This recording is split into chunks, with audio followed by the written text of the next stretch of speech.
হাসতে পারি তেমন।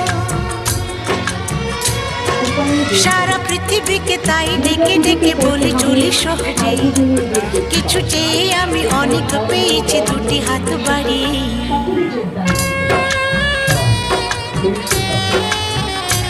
আমার গর্ব শুধুই কেউ আমার চেয়েও সুখী নেই।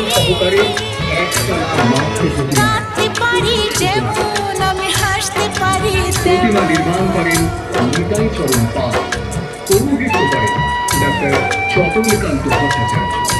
পুজোর আড়ালে বিপ্লবী আলাপ আলোচনা